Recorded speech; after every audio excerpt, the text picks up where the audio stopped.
Nicolas, merci beaucoup. Est-ce que vous pouvez vous présenter de la manière dont vous le souhaitez pour commencer?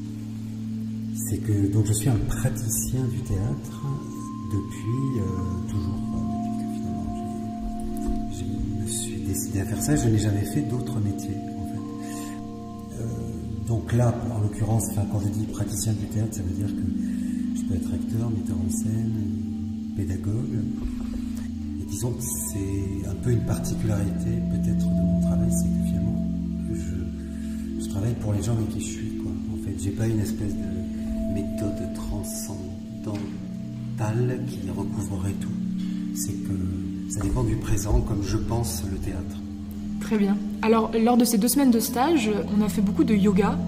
Est-ce que c'est possible de nous expliquer un petit peu votre rapport à cette discipline? Comment est-ce que c'est arrivé chez vous? Et selon vous, en quoi ça a enrichi votre pratique? Bon, le terme yoga signifie lien. On pourrait dire que c'est un lien avec le présent. Donc déjà, c'est pas mal.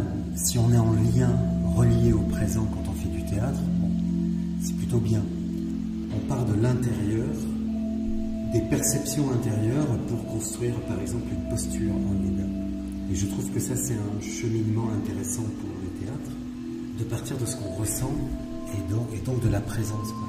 Que ça me paraît très important, ouais, de commencer de toute façon toute session de théâtre par un échauffement déjà, parce que ça fait longtemps maintenant, moi je n'envisage pas de commencer donc un cours, quoi, d'être tout de suite en train de jouer quelque chose, voilà un texte qu'on a appris par cœur et tout. Je trouve que ça ressemble beaucoup au théâtre qui me plaît pas, quoi, en fait, ça. C'est-à-dire c'est juste dans la tête et on fait des choses avec la tête. Vous, c'est quoi le théâtre qui vous plaît? Le théâtre qui me plaît, qui me touche en tout cas, c'est quand il y a une implication du corps, quand on ne nie pas le corps, quoi.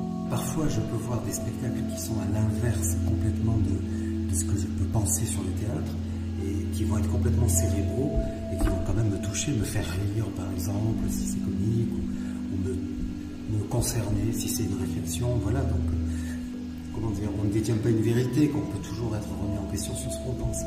Donc c'est vrai que quand j'enseigne, du coup, je pars de là. Sinon, ça n'est pas relié à une recherche, quoi. Du coup, nous, durant notre stage, on a beaucoup travaillé à la table. Donc c'est intéressant parce que finalement, il y a plus de corps dans la table.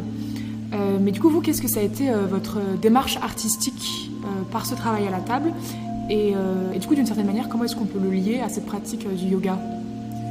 Bon, purement le travail à la table, il est arrivé parce qu'on a travaillé sur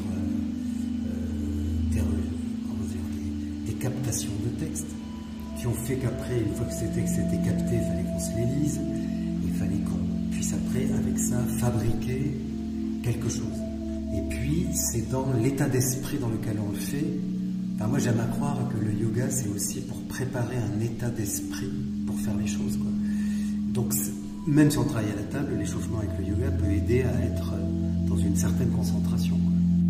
Donc voilà, artistiquement, il était important qu'on puisse se lire des textes, qu'on puisse avoir du temps comme ça, à la table. C'était pour voir qu'est-ce qu'on pouvait en tirer. Est-ce que vous aviez un objectif précis? L'objectif était de travailler sur des textes qui n'étaient pas préexistants, des paroles qu'on a captées et tout ça. L'objectif précis que j'avais, le plus précis, c'était de travailler sur les Kyogen. Ça, c'est quelque chose que je voulais faire. Mais après, c'était aussi comment ça allait, vous, dans le groupe, vous intéresser, vous capter et tout ça. Voilà, c'est ça quand je disais le fait d'être au présent, c'est je ne vais pas tout préconcevoir comme ça, dire voilà, il faut que vous rentriez dans les cases que j'ai prévues pour vous, quoi. Ça, c'est une manière que je ne sais pas faire, tout simplement, mais que je n'ai pas envie de faire, je dois dire. Parce que en plus, je sais pas, ça me fait penser à Peter Brook qui, quand il fait une mise en scène, enfin quand il faisait une mise en scène, il écrivait tout, il remplissait des cahiers et des cahiers où tout était précis à chaque réplique près, puis il fermait le cahier, il commençait la première répète, et il n'ouvrait plus jamais le cahier, quoi. Donc c'est-à-dire qu'il y a un travail, mais il n'y a pas à se dire, à voir si tout correspond bien à ce qu'on s'est dit et que les gens rentrent bien de manière, là où on a envie de les mettre, quoi. Ça c'est un peu totalitaire quand même. C'est pour ça que j'avais cette idée de direction à partir du Kyogen et j'avais envie de travailler sur Kenneth Goldsmith, sur l'idée d'une non-créativité. que vous pouvez préciser ce que c'est la non-créativité? De ne pas mettre en premier lieu sa capacité créative comme étant le nirvana à atteindre quelque part. C'est plutôt se dire qu'on ne va pas chercher à être créatif pour prendre ce qui est et utiliser ce qui est. Et c'est souvent comme ça qu'on est le plus créatif. C'est pas... si on a une page blanche, on peut inventer ce qu'on veut. Bon, comme ça c'est super. Hein. Dit comme ça, c'est super, c'est la liberté, c'est formidable.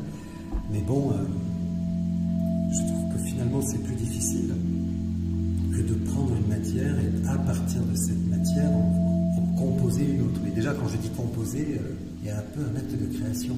Il est presque fortuit, quoi. Donc voilà, la non-créativité, en tout cas, c'est ça, c'est de s'empêcher de créer. Et donc de s'amuser, pour le coup, quand on parle de Kenneth Goldsmith, à plagier, à voler des choses de tous les côtés. Parce qu'en fait, en réalité, je crois que la création, c'est toujours un désir.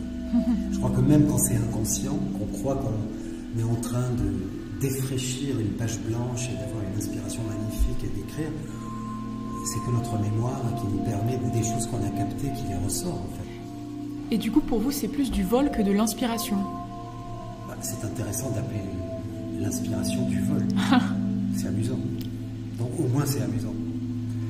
Et ça permet peut-être un peu plus d'humilité, quoi. Il vaut mieux se dire peut-être qu'on est des voleurs plutôt que des grands artistes. Ok. Ben, merci beaucoup Didier Gallas. Ouais, je vous en prie.